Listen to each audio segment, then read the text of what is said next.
오늘장이 열리기 전 우리가 새롭게 알게 된 것들입니다. 오늘은 유럽 증시와 미국 증시를 함께 보셔야겠습니다. 이 버뮤럽 지수 스톡스와 독일의 닥스 그리고 프랑스의 까크와 같은 유럽 증시의 주요 지수가 좀 내려갔고요. 특히 유럽 자동차주들의 하락세가 두드러졌습니다. 관세 걱정 때문입니다. 트럼프 미국 대통령이 유럽이 미국을 이용했다면서 유럽에도 25% 관세를 물리겠다고 했죠. 오늘은 이 멕시코와 캐나다에 대한 관세를 예정대로 3월 4일부터 부과하고 중국에는 10%의 관세를 더 매기겠다고 발언했습니다. 관세 부과는 미국의 물가 상승으로 이어져서 미국의 경제를 약하게 할 수 있기 때문에 이 걱정이 짙어지는 상황입니다. 트럼프 행정부는 석유 가격을 낮춰서 물가를 잡고 싶어 하지만 유가는 70달러 선 아래로는 좀처럼 떨어지지 않는 모습도 관측이 되고 있습니다. 지금 미국 증시 투자 심리는 팔고 나갈 이유를 찾는, 그러니까 울고 싶은데 뺨 때려주기를 바라는 것 같기도 합니다. 심지어 제대로 뺨을 맞지 않았는데도 눈물을 흘리는 것 같습니다.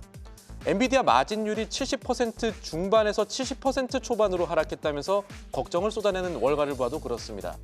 다른 지표들이 예상을 상회했는데도 이것으로 주가가 8% 넘게 내려갈 정도는 좀 아니지 않나 하는 생각도 드는데요. 제 기억에 이런 흐름이 가까이는 2022년에 한 번 있었습니다. 그때 S&P 500 지수의 하락률은 약 18%였습니다. 미국 증시 투자 심리 악화가 우리 증시에 끼치는 영향까지 따져봐야 할 시점이 아닐까 합니다. 국내 얘기 한번 해볼까요? 그래도 태양광주 투자에는 봄바람이 불어오고 있는 것 같습니다. 두 가지 요인을 생각해 볼 수가 있겠는데, 하나는 우리 제도의 개편 가능성입니다. 이 신재생 에너지 공급 인증서 제도, REC가 폐지될 수 있다는 얘기가 나오고 있죠. 기존 소규모 민간 사업자들의 반발과 같은 반대 요인도 생각을 해봐야겠지만, 이 제도가 폐지가 되면은 한국전력과 같은 이 발전 공기업과 같은 곳은 소규모 태양 사업자에게 더 이상 REC를 구매할 수가 없고, 대형 발전사는 직접 태양광 발전소를 짓거나 투자를 해야 합니다. 그렇게 되면은 태양광 모듈 수요가 더 늘어날 수가 있겠죠. 또 하나의 훈풍은 해외에서 불어왔습니다. 여기 써진 대로 중국 얘기를 좀 해야 되는데, 중국 태양광 모듈 제조사들이 판매가를 인상했다는 소식이 나온 겁니다. 우리 기업들의 P와 Q, 그러니까 가격과 판매량 두 요소가 모두 뛸 수 있다는 기대감의 실체를 점검해봐야겠습니다. 그래서 이 이슈를 잘 들여다보면 우리 시장에 던질 오늘장 두 번째 질문이 생길 겁니다. 어제 하루 네이버의 주가가 5.4% 빠졌습니다. 이 회사의 배당 기준일이 오늘이니까 배당 기준일 전날의 배당액만큼 주가가 하락하는 배당락 때문에 주가가 흘러내는 것 아닌가, 이렇게 생각할 수 있지만, 배당률에 비해서 낙폭이 크고 또 한편으로 경쟁사인 카카오가 같은 날 5.58% 상승한 부분이 투자자 입장에서 마음에 걸릴 겁니다.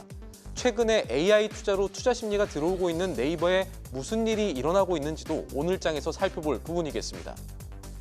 그래서 간밤 나온 소식들을 천천히 되짚어보면 오늘장에 우리가 던질 수 있는 질문은, 관세 걱정 다시 커진 우리 세계에 우리 증시에 어떤 영향을 끼칠지, 그리고 그동안 많이 흔들렸던 태양광주는 다시 투자 기회가 돌아오는 중인지, 네이버 주가 정말 배당락 때문에 빠진 건지 정도로 요약할 수가 있겠습니다.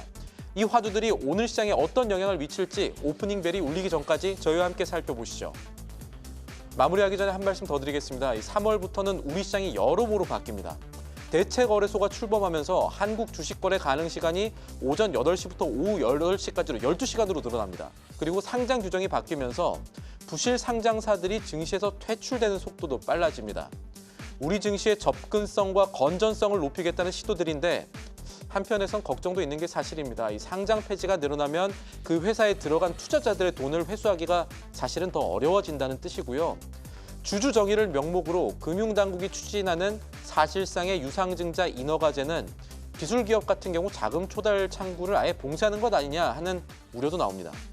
모쪼록 우리 시장이 겪는 변화의 결과가 성장으로 이어지길 바랍니다. 앵커 리포트였습니다.